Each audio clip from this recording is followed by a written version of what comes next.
영상의 순서는 창업하는 방법, 특징, 수익 구조의 순서로 정리하겠습니다. 정관장 창업의 기초를 확실히 잡아드릴 테니 끝까지 함께 해주시기 바랍니다. 바로 시작하겠습니다.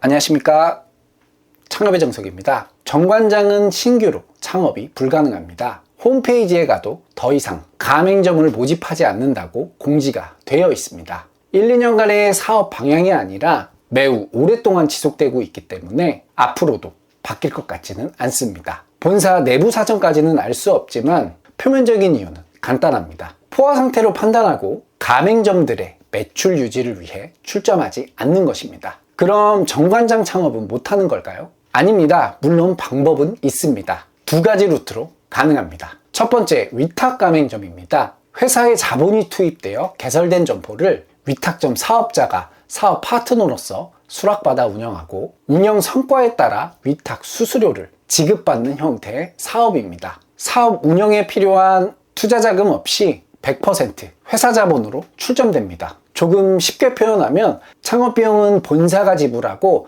계약 조건에 따른 매출 대비 퍼센트를 가져가는 것입니다. 예를 들면 본사와 계약을 10%로 가정하고 매출이 1,000만 원이면 100만 원이 가맹점주에게 수익금이 됩니다. 여기서 주의해야 할 점은 점주가 지불하는 고정비 내역입니다.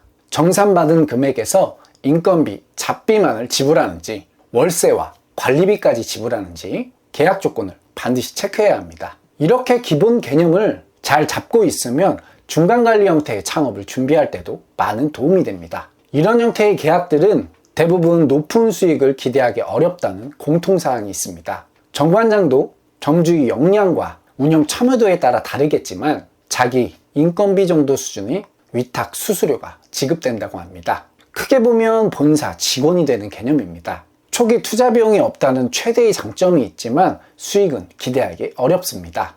위탁 가맹점을 모집하는 기간은 따로 없으며 공식 홈페이지를 통해서만 구하기 때문에 관심이 있다면 수시로 방문하는 방법밖에 없습니다. 뒤에서 좀 더 자세하게 다루겠지만 서류 면접을 먼저 통과해야 면접의 자격이 주어집니다. 두 번째, 양도양수입니다. 현재 운영 중인 점포를 인수받는 것입니다. 정관장은 아무나 가맹점을 할 수 없습니다. 매우 까다로운 절차를 통해야만 가능합니다. 절차는 이렇습니다. 1차 서류 면접, 1차 관할지사 면접 진행, 양도양수 협상, 인적성 검사, 본사 면접, 합격 통보, 교육 진행 순입니다. 이력서, 사업계획서, 판매 경험 및 인적 네트워크 등을 매출 유지 신장을 위해 검수받아야 하는 것들이 정말 많습니다. 개인의 신용평가서까지 발급받고 본사 기준에 들어가야 하니 정말 창업하기가 매우 어렵습니다. 실제로 서류, 면접에 떨어지는 경우도 많습니다. 양도양수 기간은 본사에서 지정합니다. 1년에 3번 정도가 됩니다. 현재 2023년 마지막 신청이 진행되고 있으니 관심이 있다면 서둘러서 신청하시기 바랍니다. 점포를 찾는 방법은 두 가지입니다. 공식 홈페이지에 공시된 매장을 관할지사에서 듣는 방법. 개인적으로 알아보는 것은 거의 불가능하니 전문업자를 통한 물색입니다. 임대 보증금, 물품 비용, 권리금이 투자금으로 발생하며 총 금액은 매출 규모, 운영자에 따라 많은 차이가 납니다. 권리금은 연매출에 따라 책정되는 경우가 많습니다. 수익이 나는 매장은 최소 3억 이상부터 매출이 좋다면 5억 이상도 합니다. 투자 기준점을 잡기 위한 수익 계산은 뒤에서 자세하게 다루겠습니다. 다음은 정관장 창업의 특징에 대해 알아보겠습니다. 많이 알고 계신 것처럼 장점은 꾸준한 매출과 운영의 편의성입니다. 최근 가맹점 숫자의 변화를 보면 755개로 몇 년 동안 변동이 거의 없습니다. 확실한 영업권 보장이 된다는 소리로 봐도 될 것 같습니다. 여기에 부동의 업계 1위를 유지하고 있고 소비자들의 인지도까지 매우 높기 때문에 탄탄한 매출을 기록하고 있습니다.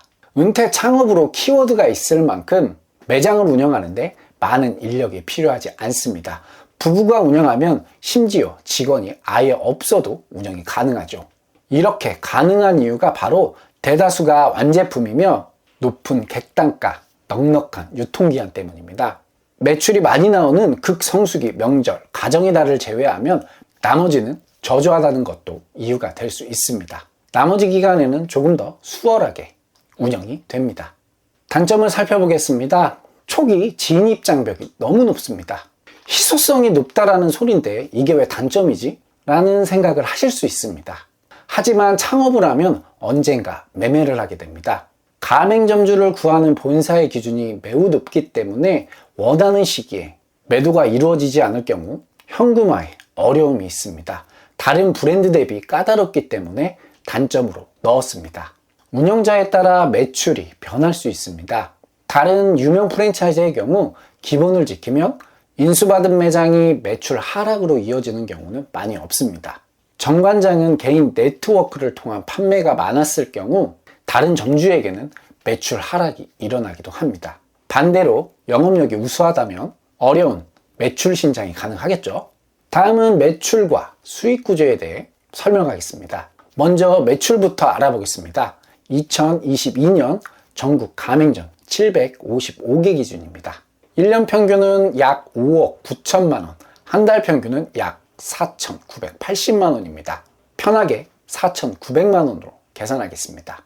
원가율은 할인율, 제품에 따라 다르지만 70에서 75% 정도로 알려져 있습니다. 운영이 편한 만큼 마진이 낮습니다. 4,900만 원을 판매한다면 이렇게 점주에게 남는 금액입니다. 인건비는 정말 많이 들어가지 않습니다. 점주님이 직접 운영하는 경우가 많고 매장에 한 명만 있으면 되기 때문에 주유수당, 4대 보험까지 포함해도 100에서 200만 원 사이면 충분합니다. 주말 알바, 오후 알바 등으로 충분히 대처가 가능합니다. 업무 난이도가 낮아 최저 시급으로 채용하고 있는 모습이 많습니다. 운영 시간은 지점마다 다르지만 10시부터 21시까지가 많습니다. 하루 11시간 정도 오픈하고 있습니다. 본인 참여도에 따라 인건비는 수정하면 됩니다.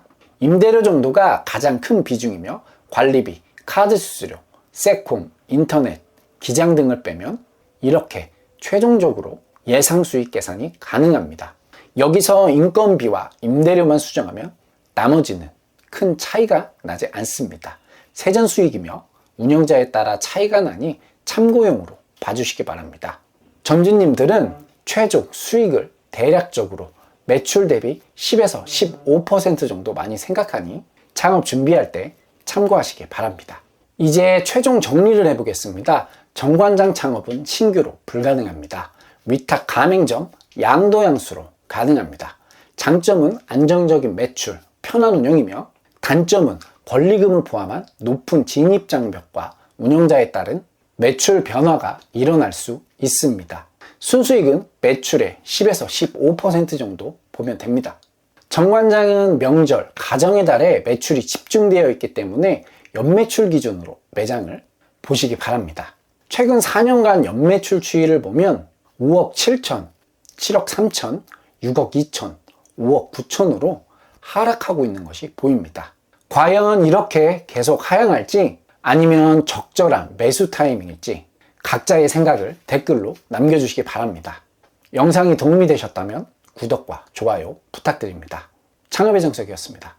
감사합니다.